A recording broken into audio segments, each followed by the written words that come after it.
Fortified rice supply. आप जानते हैं कि बहुत सारी स्कीम्स हैं जिसमें स्कूल में मिड डे मील हो या आंगनवाड़ी में बच्चों को खाद्य दिया जाता है, प्लस 80 करोड़ लोगों को, 80 करोड़ नागरिकों को महीने के महीने फ्री राशन जो पहुंचाया जाता है। इस माध्यम से, इस फ्री राशन के माध्यम से किस तरह से न्यूट्रिशन सिक्योरिटी लाए और किस तरह से दो जो बहुत बड़ी समस्याएं हैं, एनीमिया की समस्या और माइक्रो न्यूट्रिएंट्स की deficiency, how do we address the two major problems that are facing our society? First is of anemia and second is of micronutrients deficiency. इसके ऊपर last 3 years में lot of work has happened. 2022 में ICDS और PM पोषण programme से इसका beginning की गई थी, फोर्टिफाइड राइस सप्लाई करने का। 2018 में एक्चुअली इसका पहला पायलट किया गया था और इससे पहले जब माननीय प्रधानमंत्री श्री नरेंद्र मोदी जी गुजरात में मुख्यमंत्री थे, तब उन्होंने इस एक्सपेरिमेंट को गुजरात में किया था और ये दुनिया के करीब करीब 140 देशों में फोर्टिफाइड राइस या फोर्टिफाइड फूड ग्रेन्स या फोर्टिफाइड फूड मटेरियल्स दिए जाते हैं, जिसमें विशेष फोकस होता है to supplement iron, folic acid and vitamin B12। इन सब का सप्लीमेंट करने का एक तरीका दुनिया भर में it's already a very well accepted, very well documented process. WHO वगैरह सब के सब इसको बहुत स्ट्रांगली रेकमेंड करते हैं। तो 2018 में पायलट हुआ था, 2022 में ICDS और PM पोषण प्रोग्राम्स कवर हुए थे। 2023 में ऐड किया गया एस्पिरेशनल डिस्ट्रिक्ट्स को और 250 ऐसे डिस्ट्रिक्ट जिसमें स्टंटिंग की इंसिडेंस ज्यादा थी, यानी बच्चों की ग्रोथ कम रहे, ऐसे इंसिडेंसेस ज्यादा थे, उन सबको कवर करके एक विस्तृत तौर पे फोर्टिफाइड राइस सप्लाई करने का प्रोग्राम चलाया गया था। और गत मार्च में ये फैसला लिया गया कि सारे के सारे एरियाज जिसमें प्रधानमंत्री गरीब कल्याण अन्न योजना से राइस की या फूड ग्रेन की सप्लाई होती है, उन सब एरियाज को इस प्रोग्राम में कवर किया जाए। तो साथियों, आज कैबिनेट में फैसला लिया गया कि 2024 से 2028 तक इस प्रोग्राम को चलाया जाएगा और 17,082 करोड़ 17,082 करोड़ का टोटल इस पे इन्वेस्टमेंट किया जाएगा and this will be 100% funded by the central government. इसका पूरा खर्चा केंद्र सरकार वहन करेगी और इसमें ये एक्सपेक्टेशन है कि देश में एनीमिया और माइक्रो न्यूट्रिएंट डेफिशिएंसी, ये दोनों बड़ी जो प्रॉब्लम्स विशेषकर महिलाओं में और विशेषकर जो हमारे ऐसे वंचित वर्ग है, गरीब वर्ग है, उन सब में ये जो प्रॉब्लम देखी गई है उसको बड़े तरीके से, बड़े पैमाने पे एड्रेस किया जा सकेगा। इस काम को करने में एक कंप्लीट सप्लाई चेन का डेवलपमेंट किया गया, क्योंकि आसान काम नहीं है, बहुत मेहनत लगती है।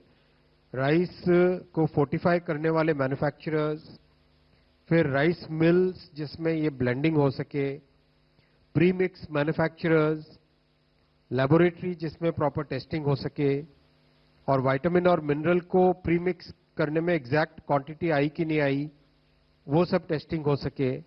ओवरऑल करीब 11,000 करोड़ रुपए के इन्वेस्टमेंट से पूरे देश भर में पूरा ये कंप्लीट सप्लाई चेन डेवलप हुई है। तो इसका आने वाले वर्षों में इसका बहुत महत्वपूर्ण रिजल्ट दिखेगा, बहुत इम्पैक्ट दिखेगा।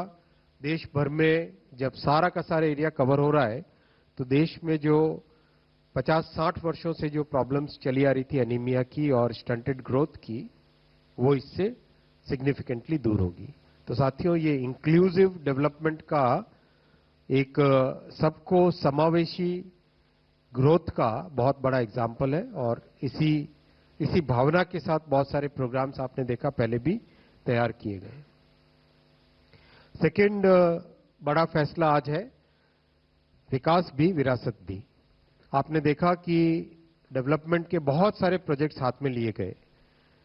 प्रधानमंत्री श्री नरेंद्र मोदी जी ने एक बहुत बड़ा माइंडसेट में बदलाव करवाया इन 10 वर्षों में कि हम अपनी विरासत पर, अपनी इस रिच कल्चरल हेरिटेज पर गौरव करें, इसको एक्सपीरियंस करें, इसको स्टडी करें और इसको डेवलप करें और इससे जो आज के युग के अनुकूल जो भी प्रोग्राम्स करने हो वो करें। Our rich heritage is one of the most precious parts of our culture और इसमें the maritime heritage is very, very important. We have seen other parts of our heritage being developed in multiple ways. वैसा ही हमारी maritime heritage जो नौ वाणिज्य की और नौसेना की हमारी हेरिटेज है उसको हम डेवलप करें। शिपिंग, पोर्ट्स, शिप बिल्डिंग, इन सब की जो हेरिटेज थी इसको डेवलप करें। 4,500 5,000 पुरानी तो एविडेंस बेस्ड मैरीटाइम हेरिटेज है हमारी। अगर हम पूरी कोस्ट लाइन को देखें तो पश्चिम से अगर शुरू करें, गुजरात, महाराष्ट्र, गोवा, कर्नाटका, केरल, तमिलनाडु, आंध्र प्रदेश, पौंडुचेरी, फिर उड़ीसा और वेस्ट बंगाल, ये कंप्लीट अगर हम कोस्ट लाइन पूरी देखें, there are about 80 ports which are mentioned in the past texts and scriptures and books which were basically documenting the history of those times. And these ports used to facilitate trade both on the east coast and the west coast to very long distances. West coast में अगर हम देखें all the way to Rome और east coast में देखें तो श्रीलंका, जावा, बाली, Sumatra, Indonesia में, Malaysia, Singapore, उसके आगे भी. So this is all documented, this is all historical data. In fact, I will strongly recommend those who are interested in reading. There is a book called The Periplus of the Erythraean Sea, 1st century AD. The Periplus of the Erythraean Sea, 1st century AD. This gives a very good documentation of the ports and maritime trade of that period. उस rich maritime heritage को preserve करना, आगे बढ़ाना, इसमें कई steps past में लिए गए, अभी इन 10 वर्षों में लिए गए. आप सबने देखा ही है कि छत्रपति शिवाजी महाराज की जो नेवी का इंसिग्निया था, उनका जो सिंबल था, उस सिंबल को आज भारत के नौसेना के फ्लैग में इंक्लूड किया गया है. हम सब ने देखा ही है कान्होजी आंग्रे, जो शिवाजी की नौसेना के अध्यक्ष थे, सेनापति थे, उनका एक जबरदस्त कमांड था नेवी पर और शिप्स की और पोर्ट्स की डिजाइन पर. उनकी नेवी को कंप्लीट अरेबियन सी में सबसे मजबूत माना जाता था.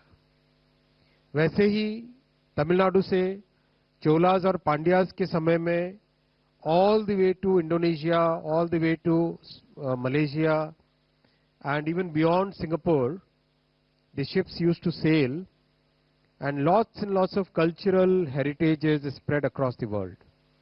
अगर हम इन कई देशों की स्क्रिप्ट को देखें, इंडोनेशिया, मलेशिया, थाईलैंड, इन सब कंट्रीज की स्क्रिप्ट को देखें, Sri Lanka, that script is based on the scripts which were used in India at that point of time, including the Brahmi script. तो ये हमारा कल्चरल सॉफ्ट पावर उस समय का है. उस कल्चरल सॉफ्ट पावर को हाउ डू वी प्रिजर्व.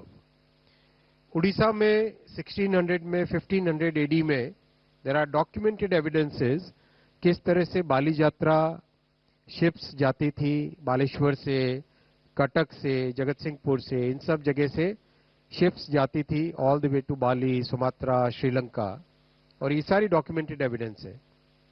तो इन सब को समावेश करके हमारी रिच मैरीटाइम हेरिटेज को अगर हम देखें तो there is one point which is one of the most exclusive points in the entire world, वो है Lothal. Lothal is in Gujarat, close to Ahmedabad, और इसका 2500 BC, 2400 BC, यानी अभी 2024 चल रहा है, तो यानी करीब करीब 5000 साल पुराना इसका डॉक्यूमेंटेड एविडेंस है. और जितना इसमें एक्सकेवेशन हुआ है उसमें पता चला है कि उस युग की जो सबसे बड़े पोर्ट्स और सबसे बड़े मैरीटाइम सेंटर्स थे, ग्लोबल ट्रेड के सेंटर्स थे, उसमें लोथल सबसे प्रोमिनेंट था. वहां पे एक बहुत बड़ी यूनिवर्सिटी थी, वेल्बी यूनिवर्सिटी, जो कि उस समय तक्षशिला, नालंदा उसके बराबर मानी जाती थी. बहुत बड़ा ट्रेडिंग सेंटर था, बहुत बड़ा शिप बिल्डिंग सेंटर था. शिप्स मैन्युफैक्चर होके आती थी, लोग रोम से, इटली से, कई जगह से आते थे और वहां से शिप्स खरीद के जाते थे. बड़ा एक ट्रेड सेंटर, बड़ा मैन्युफैक्चरिंग सेंटर था उस युग में. उसको नेशनल मैरीटाइम हेरिटेज कॉम्प्लेक्स की तरह डेवलप किया जाएगा और आज ये अप्रूवल हुआ कैबिनेट में. लोथल में national maritime heritage complex develop किया जाएगा. पूरे भारत की रिच और डाइवर्स मैरीटाइम हेरिटेज को दिखाना और वर्ल्ड का सबसे लार्जेस्ट मैरीटाइम हेरिटेज कॉम्प्लेक्स बनाना, ये एक बहुत बड़ा संकल्प है आज के इस कैबिनेट के डिसीजन में. माननीय प्रधानमंत्री जी ने इसमें बहुत फोकस दिया है, क्योंकि गुजरात में सीएम रहते हुए उन्होंने इसको एक तरीके से बहुत डीप में स्टडी किया था. कई इसमें यूनिक फीचर्स होंगे. एक लाइट हाउसेज का म्यूजियम होगा, शिप बिल्डिंग का एक्सपीरियंस होगा, डॉक्स होंगे, और लोथल का जो टाउन का उस टाइम का जो पूरा डिजाइन था, वो कंप्लीट टाउन का डिजाइन वहां पे बनाया जाएगा. वर्ल्ड में सबसे बड़ा ये मैरीटाइम हेरिटेज कॉम्प्लेक्स बनेगा once it is developed fully. और इस इनिशिएटिव से देश में, जैसा पूरी कोस्ट लाइन में स्टेट्स का नाम कहा मैंने आपको, उन सब में जो मैरीटाइम हेरिटेज है उसको डेवलपमेंट करने का एक नया मॉडल, एक नया माध्यम हमारे सामने तैयार होगा. ये उसका डिजाइन है. बहुत एक सोच समझ के बहुत अच्छे तरीके से बनाया गया है इस डिजाइन को. इसमें कई सारे कंपोनेंट्स हैं. इसमें वर्किंग एरिया है, एक्सपीरियंस एरिया है, लाइट हाउस म्यूजियम है, 5 डायमेंशनल थिएटर है, कई तरह की चीजें हैं जो कि उस समय के युग में हमें ले जाए और आज के जो नई जनरेशन्स हैं उन सबको हमारी रिच मैरीटाइम हेरिटेज के बारे में अच्छे तरीके से एक्सपीरियंस कराया जाए. ये उसका मास्टर प्लान है. कई 3-4 फेजेस में बनेगा ये, और अच्छा बड़ा एक विस्तृत बनेगा नेशनल मैरीटाइम हेरिटेज कॉम्प्लेक्स. मैं तीसरे डिसीजन पे आता हूं आज के कैबिनेट के. बॉर्डर एरियाज में इंफ्रास्ट्रक्चर को बढ़ाने का प्रधानमंत्री श्री नरेंद्र मोदी जी ने एक नया, टोटली नया माइंडसेट चेंज करवाया. आप जानते हो कि बॉर्डर एरिया के गांवों को कुछ समय पहले तक कहते थे कि लास्ट विलेज है. मोदी जी ने उसको फर्स्ट विलेज बनाया. हम सब के सब कैबिनेट के जितने भी मिनिस्टर्स हैं, सब किसी न किसी वाइब्रेंट विलेज में गए जिसको फर्स्ट विलेज का दर्जा दिया गया, और वहां पे हर तरह के इंफ्रास्ट्रक्चर की, हर तरह की सोसाइटी में जो नीड्स होती है, roads, telecom, water supply, health, education, security, इन सब की सुविधा मिले, ऐसा वाइब्रेंट विलेज प्रोग्राम भी आप सबके जानकारी में ऑलरेडी है. कुछ महीनों पहले कैबिनेट में अप्रूव हुआ था. बड़ा फोकस दिया गया कनेक्टिविटी पर, road connectivity, telecom connectivity, digital connectivity पर. तो आज उसी कड़ी में राजस्थान और पंजाब के जो बॉर्डर एरियाज हैं, बड़ा बॉर्डर है दोनों के दोनों राज्यों का मिला के, तो राजस्थान और पंजाब के जो बॉर्डर एरियाज हैं उसमें 2280 किलोमीटर नए रोड नेटवर्क का डेवलप करने का आज निर्णय लिया गया. 2280 किलोमीटर्स, करीब 4400 करोड़ का इसमें इन्वेस्टमेंट आएगा, 4406 करोड़। बहुत बड़ा इम्पैक्ट पड़ेगा बॉर्डर एरियाज में, लाइवलीहुड पे, कनेक्टिविटी पे, ट्रांसपोर्टेशन पे, लोगों के आने जाने में, एजुकेशन के लिए, हेल्थ केयर के लिए, ट्रेड के लिए, हर तरीके से अपने सोशल नीड्स के लिए जो ट्रैवल की एक बहुत बड़ी फैसिलिटी इससे बनेगी। और बहुत ध्यान रखा गया कि जो हाईवे नेटवर्क देश भर में डेवलप हो रहा है उसके साथ इसको इंटीग्रेट किया जाए। देखो, इसमें माइंडसेट चेंज इस तरह का है कि एक समय था जब बॉर्डर एरियाज को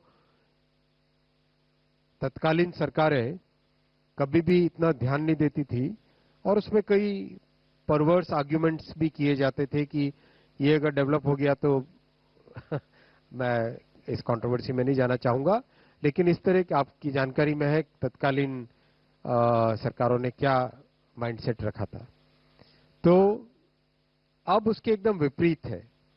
चाहे नॉर्थ और नॉर्थ ईस्ट में जो हमारा बॉर्डर है उसको देखो, या वेस्ट में हमारा बॉर्डर है, या नॉर्थ में हमारा बॉर्डर है उसको देखो, तो हर जगह बॉर्डर एरिया पे स्पेशल फोकस करके उसको डेवलप किया जा रहा है, जिससे कि उन क्षेत्रों में रहने वाले हमारे नागरिक, उनको वही फैसिलिटीज मिले जो देश के बाकी हिस्सों में मिल रही है। ये साथियों 3 आज बड़े फैसले आपके सामने रखना चाहूंगा, and I will take questions now.